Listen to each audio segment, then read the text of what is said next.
सुंदर, अप्रतिम, मनमोहक सौभाग्य अलंकार मंगळसूत्र महोत्सव 100% जीएसटी फ्री. मयूर अलंकार, सराफ बाजार आणि गंगापूर रोड, नाशिक.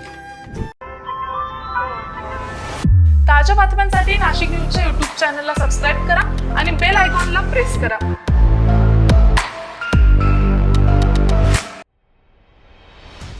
पावसाळ्याच्या पार्श्वभूमीवर धोकादायक घरांमुळे दुर्घटना घडू नये याकरता महापालिकेच्या नगररचना विभागामार्फत नाशिक शहरातील 1200 धोकादायक घरे, वाडे, इमारतींना नोटिसा बजावण्याची मोहीम हाती घेण्यात आलेली आहे.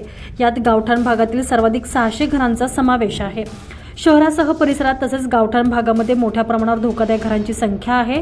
यातील अनेक घरे पावसात कोसळण्याच्या घटना घडत असतात. यामुळे अनेकदा प्राणहानी देखील होते. त्यामुळे महापालिकेकडून नोटीस बजावून धोकादायक घरे, वाडे तसेच इमारती उतरवून घेण्याची तसेच धोकादायक भाग काढून टाकण्यासाठी सूचना दिली जाते. त्यानुसार यंदा देखील नगररचना विभागाचे कार्यकारी अभियंता सचिन जाधव यांनी 6ही विभागीय कार्यालयातील अभियंत्यांना धोकादायक घरांच्या मालकांना नोटीस बजावण्याचे निर्देश दिलेले आहेत. धोकादायक घरांना केवळ नोटीस न बजावताच त्या मालमत्तेवर धोकादायक अशा स्वरूपाचा फलक लावून आणि मनपाने नोटीस बजावून देखील धोकादायक घर उतरवून न घेतल्यास घडणाऱ्या घटनेस संबंधित घरमालक आणि मालमत्ताधारक जबाबदार असेल अशा सूचनांचा समावेश करण्यात येणार आहे. अजून 1 महिन्यानं पावसाळा सुरू होईल.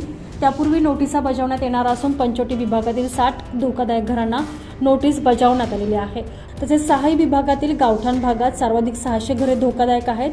या गावठाण भागातील घरांना नोटिसा बजावण्याचं काम सुरू आहे. संजय परमार, नाशिक न्यूज, नाशिक. आपल्या भविष्यासाठी आपण जागरूक होऊन पाणी वाचवणं आवश्यक आहे. पिण्यासाठी साठवलेले पाणी न फेकता त्याचाही वापर करावा. पाणी शिळे होत नाही. कपडे धुताना, हात धुताना, दात घासताना आणि दाढी करते वेळी पाणी वाया जाणार नाही याची काळजी घ्या. झाडांना पाणी घालते वेळी झारीचा वापर करा. वाहन धुताना बादली किंवा मगचा वापर करा. पाण्याची बचत करणं ही आपल्या सर्वांची जबाबदारी आहे, कारण पाण्याचा एक एक थेंब अमूल्य आहे. नाशिक महानगरपालिकेच्या वतीनं जनहितार्थ प्रसारित.